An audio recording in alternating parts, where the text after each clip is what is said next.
So Madhav, let me start with you. This is fabulous, but I think it'll be interesting for us to learn a little bit more about what it actually means to teach at level. When we usually talk about the outcomes problem, people seem to consider it confounding. It has to do with teachers, how they are trained. It has to do with their accountability. It has to do with the home environment. And yet here, given all of that reality, there seems to be something about what goes on in the classroom that you identified as the problem, and something about switching that seems to have made some difference. So can you tell us a little bit more about what this is? I think everything that you said about accountability and all that is actually built into this. The simple fact is that this intervention, which for economic reasons purely is now at 30, 40 or 50 days. It's not really something that you have to limit it to 15 days. But it actually starts with setting goals. The goal is to say, we want all children to be able to read, to be able to write at least what they're thinking, maybe not correctly, because what is correct in the final analysis. And they should be able to recognize numbers and at least understand the sum and do something about it. They may not get the right answer all the time. So if that is the goal, how to achieve that goal? I think what is missing in the system is there is no such goal. The goal is to go to school. The goal is for the teacher to go to school and for the children to go to school. Beyond that, there is no goal. And then the goal for the system is to provide books, to provide midday meals, to build schools. But that, at the end of it all, we should have children being able to do this is not something that is actually defined, which is what we do here. Once that is done, then whoever it is, whether it's a teacher in Haryana or whether it's the Pratham staff, they know that this is what we have to achieve. And then they start doing things. Now, how much energy do you put into it? How do you handle the class? How skilled are you? How motivated are you? Those things will make a difference. There is a method, clearly. And I don't know whether the activities that we showed are the only unique activities that work. The activities could be quite different. I think what makes a difference is saying, I want to achieve this goal, and what do I need to do it? Once you do that, everything starts falling in place. But what is it about the curriculum that is different? As Abhijit started off saying, we're teaching children history when they can barely read an alphabet. So is part of the problem also an issue of the design of the curriculum and what it expects children to do versus the reality? I think we use words quite interchangeably. There's a curriculum, which is a desire of what we want. Then it somehow comes down to what is called a syllabus, and then finally comes down to textbook. The curriculum says many things, and what is in the textbook is what the teacher sees as the curriculum. So I think in the old days when people are not that literate, you could even narrate history and you could hear history and you understand. It's not that people don't understand or know history.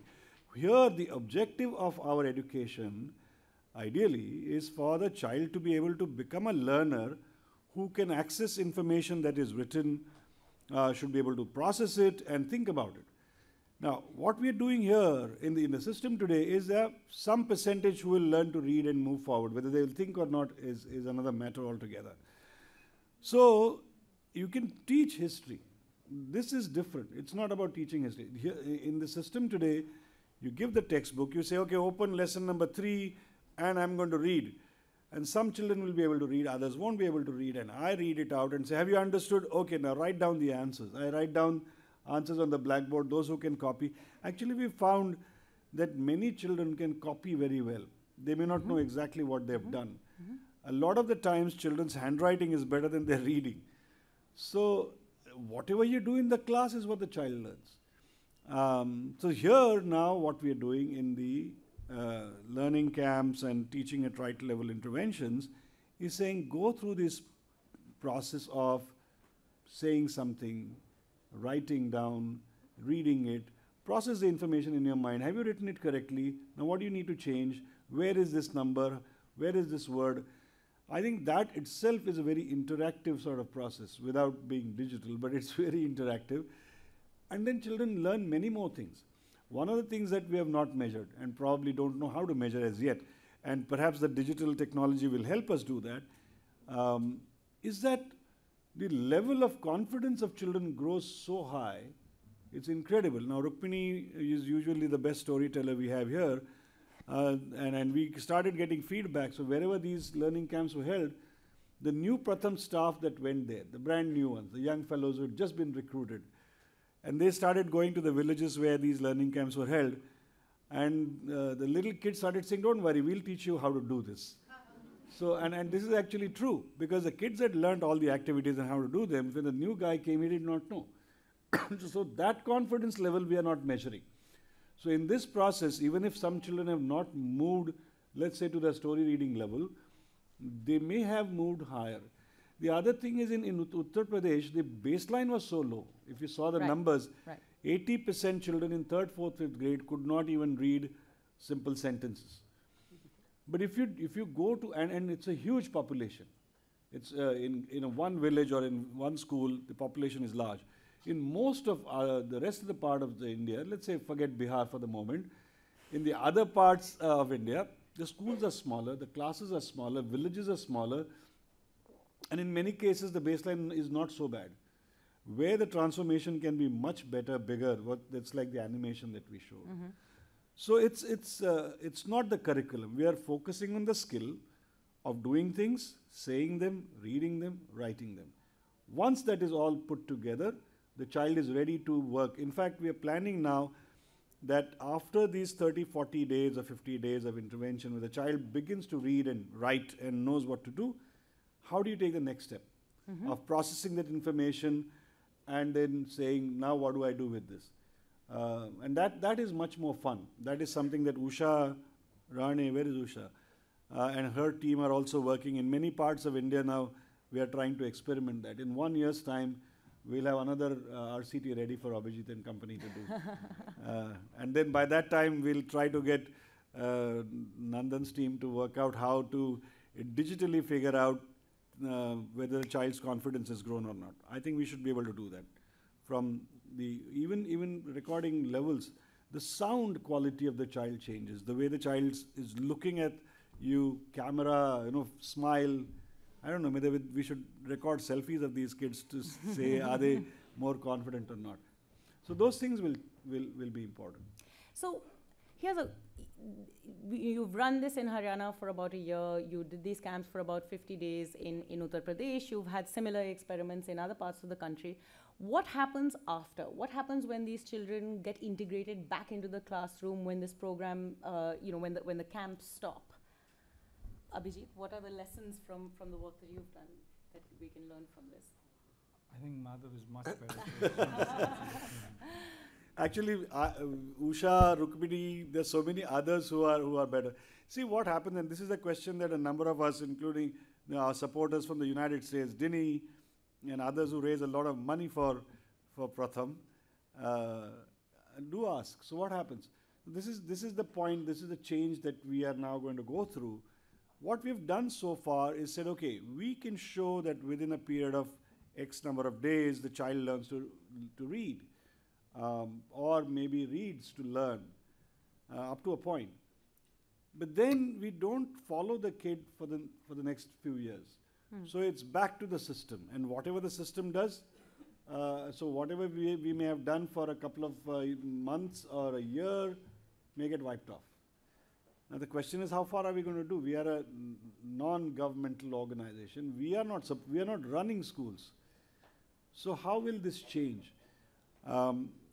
We are actually, Abhijit should be able to say something about this, because in Bihar, when they did the randomized control trial, I think you found that the children who came to the camps, summer camps, retained their reading advantage over those who did not come to the camp for about 2 years, and we did not measure beyond that.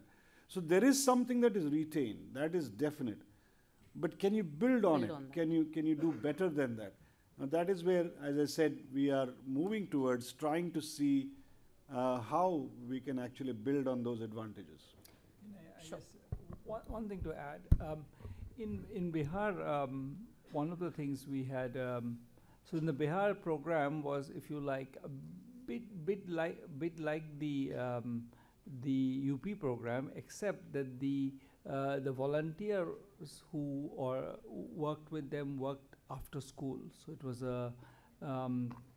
there was the teacher teaching, and the teacher had been trained and given material, and then there were volunteers. And one of the things that's perhaps discouraging there, so let's say what it's encouraging in a minute, is that you don't see much results without the volunteers. Now that doesn't mean the teachers aren't doing anything, but the volunteers are needed to reinforce that. But I think what is encouraging is that it's not just, and this is a sort of core question, it's not just that these kids who can't read or who have, basically, 2 or 3 grades behind, who benefit from this kind of intervention. We see very large results on those who are at grade level.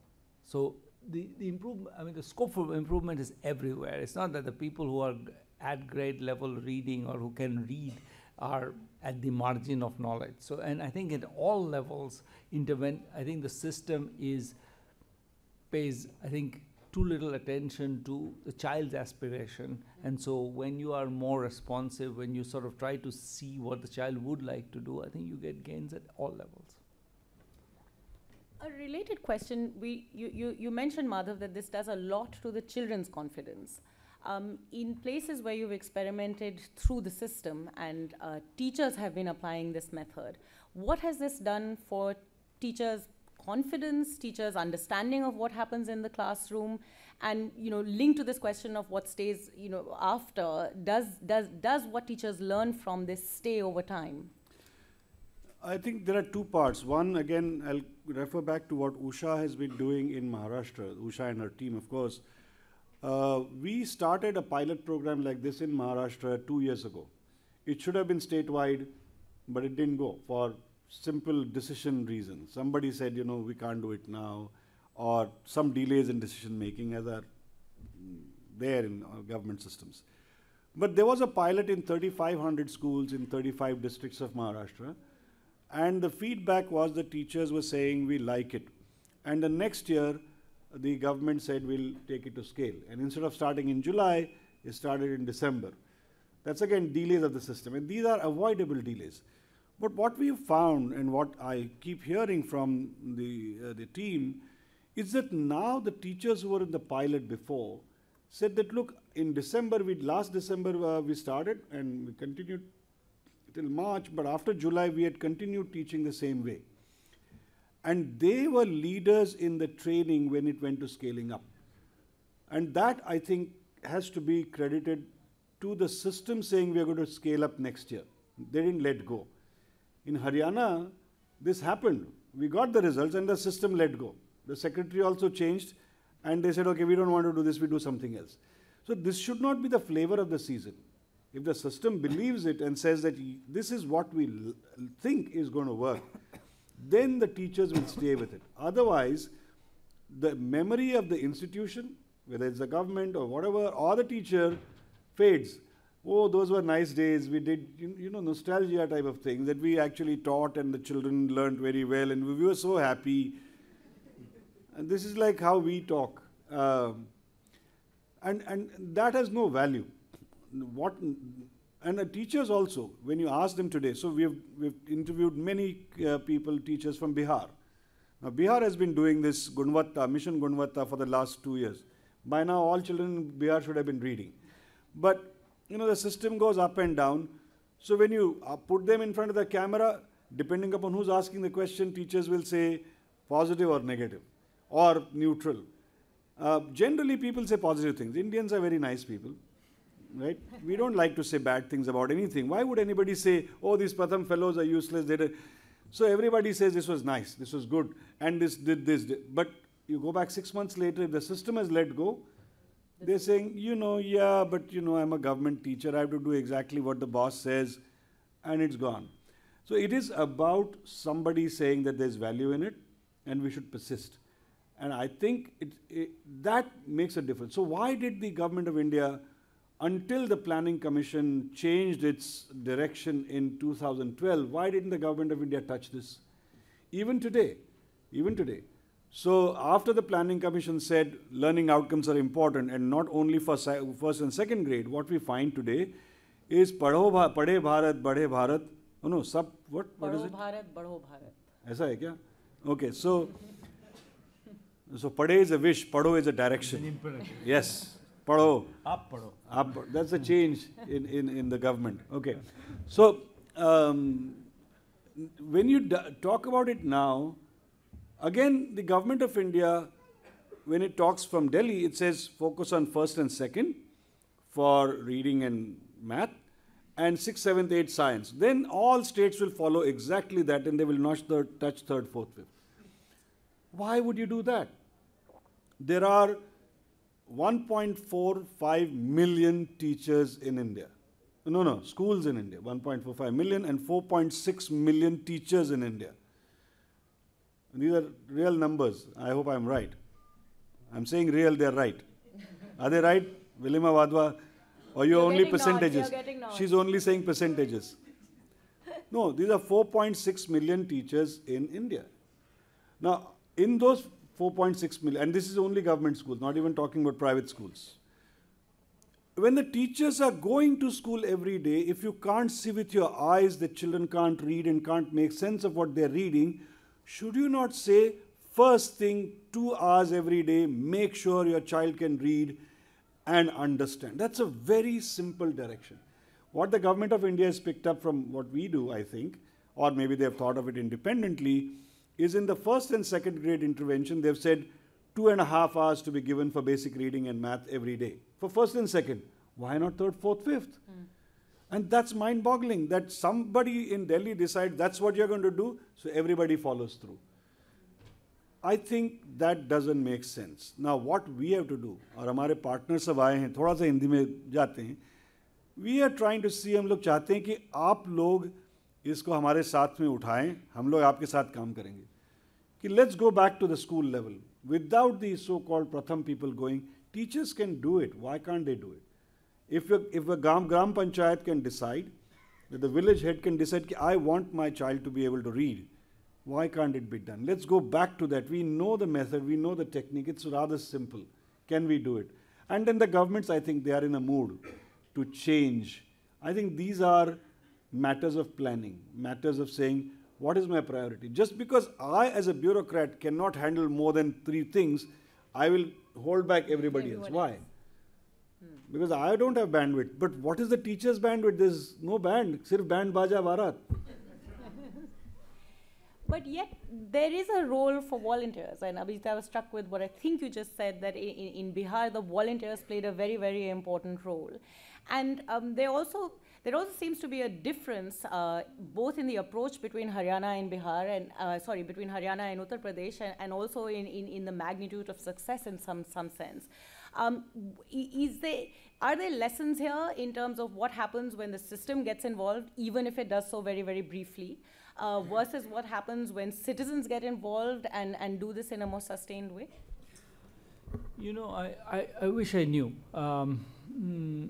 I think the counter example to all of that is the Bihar summer schools. So in the summer schools in Bihar, these were just 1 month intervention where the teachers who in the education system were kind of hired back for the summer to provide extra coaching to the children who wanted extra coaching on basic skills. So it's a very, very targeted program, very much like TAL. And you see massive increases, the order of magnitude UP. So you do see it. So it's not that the teachers can't do it. Somehow, when you are in the school year, and I'm maybe I'm less optimistic than Madhav on this. I feel like within the school year, something sits on them. I don't know what gets on their shoulder, but something gets on their shoulder and sort of sits there and drives them. And I must say, I'm beginning to say I don't understand. And I'm usually, I have very little humility. So, I don't usually say this, but I don't understand what sits on the shoulder, but something sits on the shoulder. Now, one possibility, which I think is the one which worries me, is that in the end, our education system has not yet bought the idea that every child can learn. That fundamentally, our teachers don't believe it. They don't believe that. I think they think the school is full of people who are essentially unteachable, and we are just wasting our time. And I feel there is something in the system which says that, you know, the syllabus is a good norm, that it's what should be, you know, it's some signal from up top saying this is knowledge. And teachers are willing to buy into that idea that, you know, this is knowledge. Now, in the summer camp, theek hai, that's not, I'm doing something else, and then I can do it perfectly well. But in the school, I think they still have the model of what true knowledge is. And true knowledge is this, and that's called the syllabus or the curriculum or something.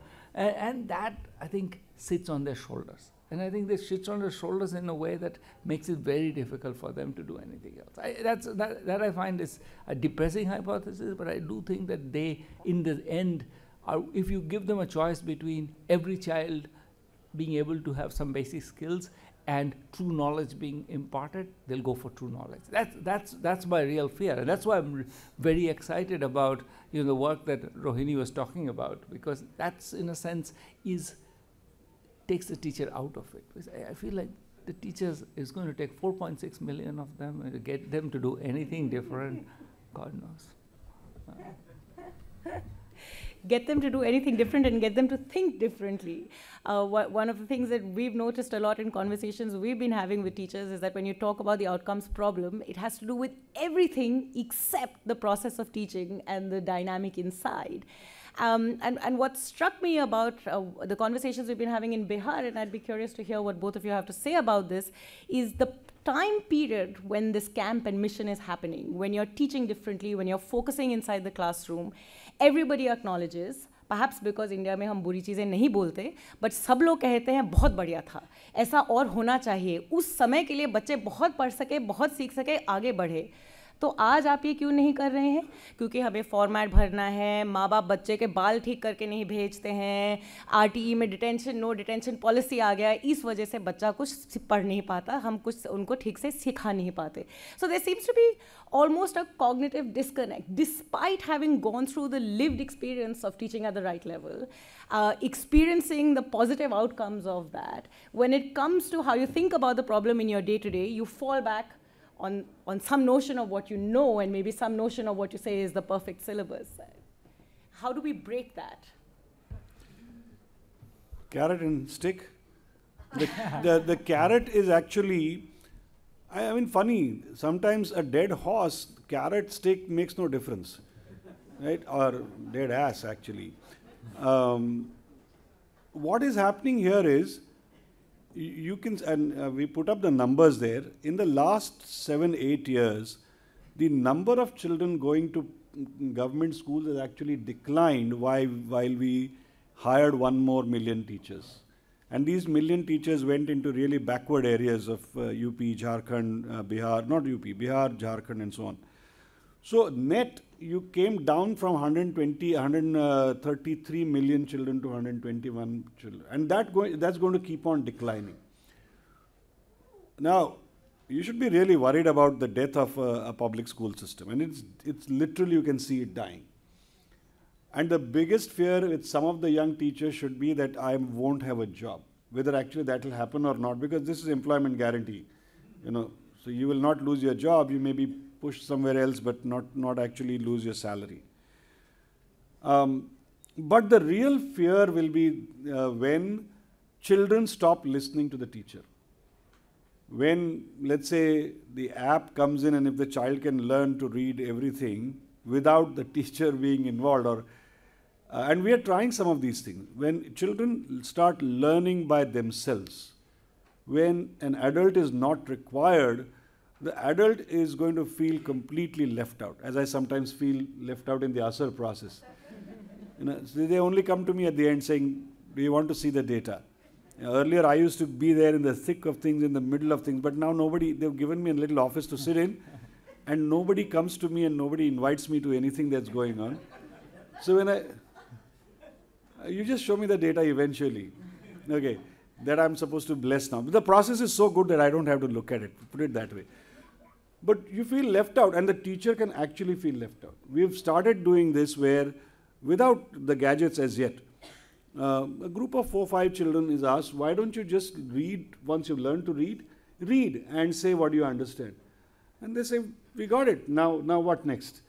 When the children start ignoring the teacher, that is when the real threat will be, because then you are losing that self-esteem, however propped up it was, completely. But that's not the right thing. The carrot should be that I have done something. And ultimately, all creative endeavors require that. It's not the money, it's not the security. That I'm worth something. I think the teachers also want to do that. Or most of them do want to do that. Let's hope that that's how. But the thing that sits on their shoulders, in Marathi they say on the neck, manguti or basla mandan. So that ghost that rides you is the bureaucracy. And then the whole setup saying you will do this, but this is not important. This is important and this is not important. So I think hopefully over the next few years we'll change from just talking about papers and information data. There are so many quarrels about whether ASER data is right, whether learning levels have gone down or not. Everybody admits that they're really bad. But so I think that needs to change. Once that changes, people will want to show that they're worth something. I don't think anybody wants to be told, you're getting your income for nothing. I don't think that's really human. Before we open it up for questions, what are the limits of this approach? Abhijit, in Haryana, the baseline was relatively better than UP. We got from 47 to 53 over a year, but we didn't move above. Is there a ceiling? Are there other limitations that we should be thinking about? No, I don't think so. I think that the limits of the approach is that at some sense is not an approach. TAL is not an approach for getting people to do what Madhav at some point had labeled reading to learn, to use the skills for something else. And you have to think of those as being something, an entirely different set of programs. I think that given enough, I think if you ran these camps for long enough, I suspect every child will be able to read. I don't see it as being fundamentally every child can read. It's just a matter of, partly we scare them, we mystify it, they fail once or twice, we classify them from the beginning. There's a whole set of psychological damage we do very early, which is we tell them ye buddhu hai, ye, we start by so I think you have to start by telling them you can do it. And I think if it was a system which actually believed that they needed to do it, which it doesn't fully, and if they believe that they were not told that they are kind of genetically or otherwise kind of inept or incompetent to do it, I think they can do it. I don't believe that if you actually focused on teaching basic skills to every child couldn't do it. I absolutely don't think that. There's no evidence of that. I don't think Indians are per se stupider than anybody else. So I don't see why we couldn't do it. We could absolutely do it, and we should do it. But I think I do feel that some sense. I remember, one of our education ministers talking to him on a more relaxed moment, and he said he doesn't believe that no child left behind is a good idea. He was an education minister for a country, a kind of a democratic country with many children who fall behind, and he was explicit. He said this is not what his priority was. We have to create excellence. And I think that pursuit of excellence at the cost of every child is criminal. But and at some level we need to. That's where the political pressure has to come from. Is the pressure to say that first every child has to have some basic skills, then excellence. And I think if you look at where the first announcements come in the new government, IITs, IIMs. I haven't heard a thing really about a really innovative program for universal learning. So I think this is, but I don't blame this government. The education minister I'm talking about was in the other government, and it's the same. So it's almost that in the pursuit of excellence, we miss out on the basics. But that's one of the risks with this approach. We don't believe in the basics. But one of the risks with this approach is that perhaps government often sees this as something that's outside of its day-to-day teaching, which is perhaps the explanation for why it shows up in these little bursts. It's thought of as supplementary to the core, and we're not being able to influence the core. And do we run the risk of then continuing to do these as injections or insulin shots into the system, and then we fall back into where we are? Going back to the limitations of this approach, I think this approach has two things that we've talked about today. One is grouping children according to their abilities and then teaching at that right level is one. And then teaching in groups. There are two parts to it. And the teaching at the right level is a temporary phase. Because if you saw the animation, ultimately, at the end of the intervention, there are no groups left anymore because everybody is reading. And there are these worries, some educationists and experts express, we shouldn't be labeling children. Yeah, yeah. That labeling, if at all, is very, very transient because the children know that we are all going to become good readers. And that's exhilarating. I belong. I think then what happens, if you persist, as I said, the approach is, and this is not a unique approach to Pratham, many people have said learning in groups is useful.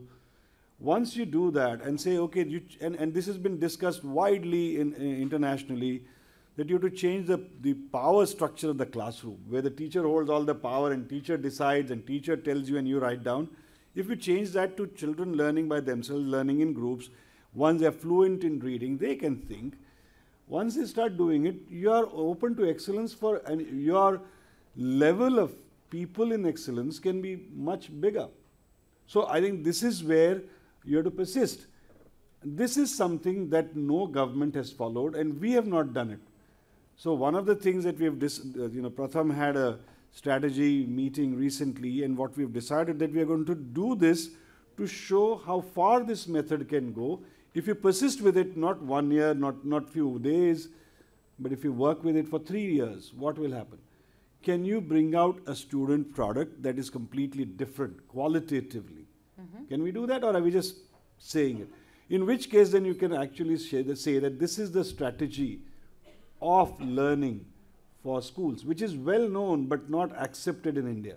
Because we have not been able to get out of this whole business of giving textbooks and run through the lessons. Even the Right to Education Act, what does it say?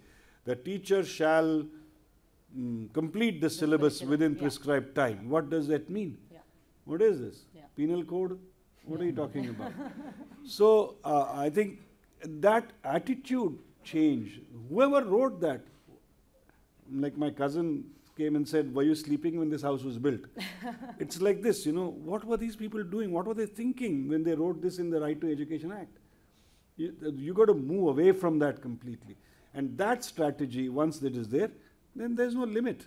There's no limit. The idea is simply get all children to be able to read, count, understand numbers basically early, and then build on that. As simple as that. Why can't anybody think of this? And what's the role of assessment in all of this? Abhijit? I mean, I think there are two separate things. I think one of the things is this what's happening today, which is, I think at some level, measurement has changed the way we look at the problem. And I think at this point, there will be parliamentary questions, and they will about this year's ASER result, and no doubt somebody will find a way to wish them away. But I think the nature of the conversation has changed. The second thing is, I do think that we need to, the value of evaluations, if you like, as the other part of assessment. I think evaluations are enormously valuable. This process, I think in the end we believe what we believe because it really does. We have numbers which show they do. And I think otherwise there's always the political challenge that, this is some something, you guys are biased, you have your own biases, why are you telling us this? I mean, and I think that at this point, I think that's not the pushback we get. The pushback we get is, this is too difficult, you haven't understood our compulsions. So it's not that we have made that much progress, but at least the nature of the excuses have changed. Yeah, absolutely. The assessment argument, there are different angles to your question. I don't know whether you meant to load this question and just leave it open. There's this opposition to assessment. Right now in the US, this whole business of core competencies and core curriculum is being opposed and so on. I think assessment is essentially, if I were to think of it broadly, say I want to know where I want to go and how far have I come. Yeah. Or am I in the right direction? Yeah. Which is actually core to your teaching at the right level, right? Yeah, at this moment, yes.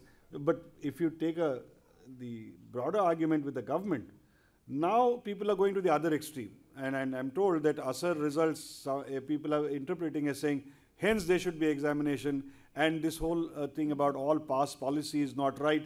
Children should be flunked if they are not doing well. Now that's the other extreme argument. That's the other end of fundamentalism. One fundamentalism. Our teachers told us is the reason why the children aren't learning. I think you are not heard, so you've got to take that there. So I think both, one saying that it doesn't matter, the children should be all passed. That's one fundamentalism, right? Let all be happy. And the other one is saying let everybody be unhappy. Now you've got to find a midway and say, look, nobody needs to be flunked, but we should have regular understanding of where the child is going to go. The problem is, the system doesn't know where the child wants to go, where they want the child to go, and where the child wants to go. Once you figure that out, assessment is very simple. Like I said, I think we create sometimes in this learning camps in UP, we figured out that maybe ASER tool itself could become a problem in teaching, because what happens then is the instructor says, okay, I want to get this child from a beginner stage to a letter stage, so let me teach the letters. But in the pedagogy of whatever we are doing, we are saying don't do that. The child should be able to read the story or pretend to read the story from day one. But what happens is even Pratham instructors will say, this is a beginner child, first thing he should learn letters. That may not be true. Yeah. Maybe in 15 days the child will learn many things, and suddenly before you know it, he's reading. And you may not follow the stepwise process. So assessment can sometimes become a stumbling block, So and we have to do something about it. classic teaching to the test Yes. problem. Just add something. I think part of the confusion here is, I think we have an institutional structure. We all had like report cards with lots of red in it and all that. And we think of those things as being the same thing as having some measurement of performance. But in a sense, in the US, in many jurisdictions, basically, they have tests, but the child level result is not released. And you don't need to release a child level result. I mean, the point of assessment is to know whether the system is performing or not.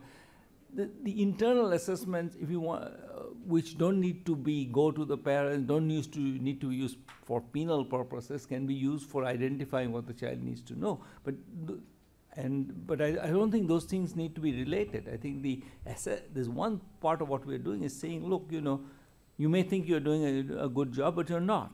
Or in fact, you're doing a wonderful job, whatever it is. And that's a useful fact which doesn't require us to send the typical, my experience, and there was report card day in my neighborhood. And, you'd have this moment at about 7 in the evening on report card day where there would be lots of children screaming because their parents had started thrashing them.